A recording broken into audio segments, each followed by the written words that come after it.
I'm Daniel Schwarzman from Investing.com. Today I am joined by famous chess legend and global thinker Garry Kasparov. Mr. Kasparov, how are you doing today?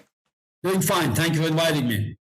So we're going to talk today eventually about you have a new NFT drop coming out. So I think that's the proximate thing that we're going to talk about. But I wanted to first just start generally. Why crypto? Why are you interested in crypto right now? What brought you to this? From my early days, I had great interest in technology. So I grew up in the Soviet Union, and you can imagine technology was not the strongest suit of the communist regime. And I can recall seeing the first computer over back in 1983 in London at the semi-final match against Viktor Korchnoi that was sponsored by the company. I wonder if you can recall the name, Acorn Computers. Acon is before my time. Yes, tough. So, and I was fascinated because I asked them to give me one. So, and I brought it back to the Soviet Union, to my native city where I was born and raised, city of Baku, capital of Azerbaijan. It was the fourth largest city in the Soviet Union after Moscow, Leningrad, and Kiev. Over 1 million people. I think I was probably the only one who had a computer. It was a fairly primitive computer. We used it for the games. Yeah, I remember some of them fondly, like the Hopper. Yeah, so that's the very primitive games. And in 1985, I spoke to my friends in Germany. So it was just thinking at how we can use machines to improve the quality of chess preparation. Yeah, just for the database. And it's a whole project of ChessBase that is now the most popular chess program in the world that used by hundreds of thousands of chess players. Started all the way back in 85, 86. And the first ChessBase was written, now you probably recognize the name, Atari 286. Atari, I recognize. Yes. You recognize it. So, and I had a 1-year contract with Atari, and I received computers, 53 computers that I donated to a first computer club in the Soviet Union. Actually, that was not just a children's club. It had some, future experts. And I can say that there are many great things came out of this club, and they even were part of they designed the first hand recognition program, and they did it for Newton. It's all a failed project, but still there's something happened there. So my interest was always there, and I also can recall proudly that I was the first chess player who used a laptop. Though I'm not sure if you can qualify as a laptop because it was Compaq 486. Okay. I got it in 1988. Okay. It was 5 kilos, $5,000, and it had an enormous amount of memory, hard disk. 20 megabytes. Wow. So by that time, 20, and you can extend it to 20 more megabytes. So I was in possession of 40 megabytes of memory, and everybody was jealous because it was in '88. It was sensational, yeah. And I always looked for machines as an important helping hand, and I try to move forward, using machines to analyze games when chess engines were available.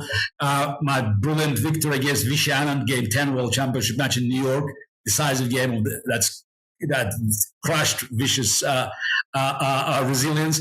It was a result of using machine to check. It's more like a calculator. I found a great idea, but I used machine to check. So how it works. And then, of course, I played Deep Blue twice, won the first one, lost the second one. I always wanted to be at the cutting edge. So that's why I apologize for the long answer, but I think it's important to actually explain why I'm doing things like NFTs now. Because I thought that, it's making a difference. That was always my motto in chess. And I thought, how about, making a difference elsewhere? So it's just whatever I can. And since I left chess, I had several books, and one of them, the last one, non-chess book, was Deep Thinking, Where Machine Intelligence Ends and Human Creativity Begins. It's about my personal experience with machines, but also generally about humans and computers. So how we communicate, how the rise of machines affects our lives. And of course, taking into account the whole story that I tried to squeeze in 5 minutes, So you're not surprised that I look at the crypto and NFT as one of the byproducts of crypto to find out what it's all about. So and I also have to say that in the world of crypto, so it was another entry for me because since 2012 I'm a chair of Human Rights Foundation. The first one was Václav Havel, my great hero. So and when he passed away, so they asked me to chair the organization, and our signature event is called Oslo Freedom Forum. This is the biggest gathering of dissidents and human rights activists from around the world, from North Korea to Venezuela, from Belarus to Zimbabwe. So you find the most amazing people with great stories. It's almost first-hand story. And our organization has been very active helping them, protecting their computers, bringing some expertise, and also helping them with funding. And guess what kind of funding you use in countries like Venezuela? so we had few really, just it's early experts in this industry. So that's why I have to confess that I was not ready myself to jump in, but I knew about it at a very early stage. And with more information I could gather, my interest rose, and then I just saw the NFTs, appearing on the horizon, and I wasn't, confident because I just thought that I needed another push, and also I wanted to do something fairly unique because there's so many NFTs there. There's so many coins, how many thousands of coins that are available, and so I wanted to make my entry with something of significance. That's few things happened. First, I saw people who funded OneKind. That's the OneKind.com.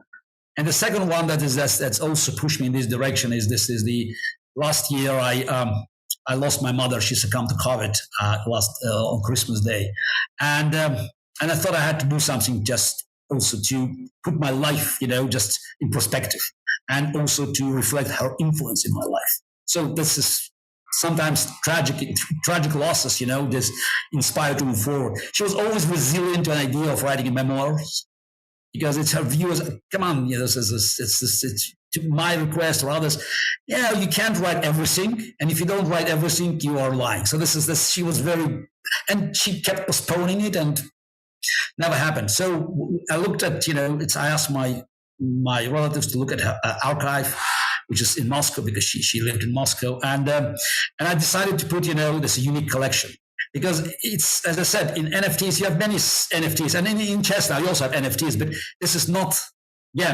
it's not the same quality, and it doesn't have a story behind it. So it's the one NFT or another one. I thought about creating, just like the full life story. So the most important event in my life, both personal and professional, and to create just a lineup. There are 31 NFTs. There's 10 for each segment, starting with my, just these early years, then champion, legacy. One is just unique, just for me, and then there will be one special. It's a family one, just for Christmas drop. So that's just for my mother. So that's the whole collection. And it's each NFT has a story behind it. It's a video message. And they had physical items to back it. So one NFT is Game 24 World Championship match 1985. I became world champion November 9. The score sheet. People say, we sell extremely rare items. This is not extremely rare. This is the only one signed by my corpus. So this is NFT, and I think that it may set up the new standards in the industry because I believe in the future of crypto. I believe it's the way that we are moving forward. Our life becomes more and more digital. So it's very natural that the means to support the life should become digital as well. That's the philosophy of life. And for those who say yes, but Bitcoin is volatile and there's so many coins, they just it's a full off scam. Yes, that is like every new business. Yeah, so big deal. So you have few standards like Bitcoin, which is I always compared to online gold. Yes, you have ETH and other related currencies there, but it's when you have new industries, when you have new breakthrough ideas, there's so much scam. 99.9% goes away. So this is you have .com crash, but it didn't mean that internet was wrong. So this is it's so I think that this is the future, and I would say I will have very bullish projections long term, because it could be it's a very bumpy road, but I think people now only getting just slowly getting to the point where they recognize that the digital future, the digital future of the globalization means also digital currency to become inseparable part of this new world.